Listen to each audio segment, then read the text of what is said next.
First available on the early bird certificate and available all through the original vintage Star Wars Kenner line. This figure is one of the hallmarks, one of the legends, and in my opinion, one of the must-have action figures of the vintage Star Wars Kenner line. He's a hero, he's a rebel, he's an eventual Jedi Knight, and in this episode, I'm going to be talking about Luke Skywalker Farmboy on this episode of Retro Roy Talks Toys. Luke Skywalker Farmboy is approximately 3 3/4 inches tall.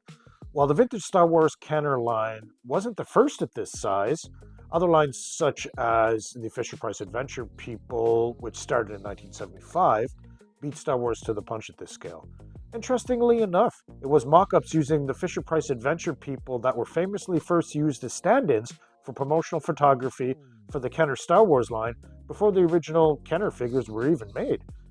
However, it was Kenner Star Wars line's massive success at this scale that really changed the landscape of action figures forever. Luke Skywalker Farmboy was shipped to customers in the first quarter of 1978 as part of Kenner's early bird kit.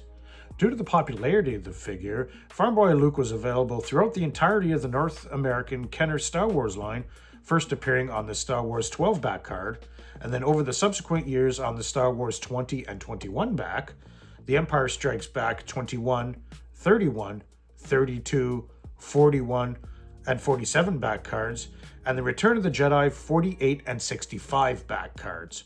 As far as I can tell, Farmboy Luke was not available on a Power of the Force card.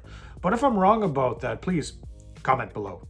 Now, for those of you who are wondering what I mean when I say things like 12 back and 21 back, here's a good example. From my collection, here is a vintage 1978 carded 12 back Obi-Wan Kenobi.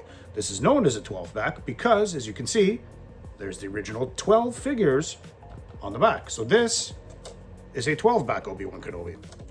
As compared to this right here, this R2-D2 Empire Strikes Back card is considered a 41 back because, as you can see, 41 figures on the back. Makes sense, right?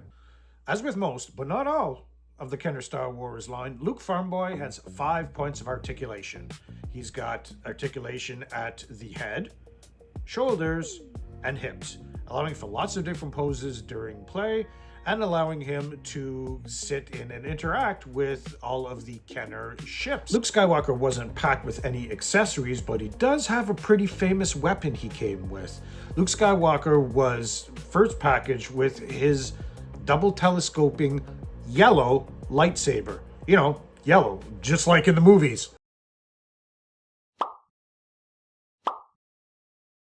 Of course, this is a very famous variant with this figure as far as the lightsaber is concerned. Originally, the figure did come with what is now known as a double telescoping lightsaber, which was essentially a two-stage type of lightsaber, where a thinner blade slides out from the main thicker one. Now, only 3 figures were released with the double telescoping lightsaber, of course, Luke Farmboy. Then we have the original Obi-Wan Kenobi, and Darth Vader was also released with the double telescoping lightsaber.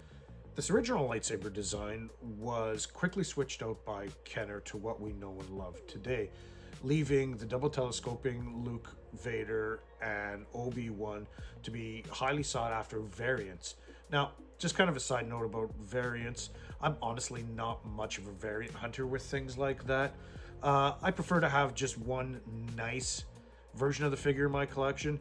You can go down many rabbit holes. I'm just happy to have one. I don't need to have 30 of them in my collection. But on the topic of variants, I mean, there's got to be a line drawn somewhere. I mean, for instance, I do have like a blue snaggletooth because it is a completely new sculpt. I have, the 3-legged R2-D2 because I consider those figures. I mean, I also consider the Dianoga from the trash compactor. I consider that to be a figure as well.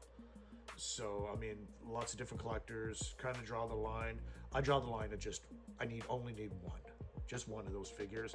I like to leave some for the other collectors out there. And plus, I only got a certain amount of room down here. But for those of you who are interested in all the variants, there are, of course, several great websites dedicated to all the variants out there. I will be, when we get to like Lando and, you know, Han and Yoda with all the different colored snakes, I will be covering it there. But again, I'm just going to be briefly touching on it because it's not really my area of interest. So in conclusion, it's pretty easy to say that Luke Farmboy is a pretty important figure, and it's a pretty legendary action figure. One of the first, one of the best, and instantly recognizable.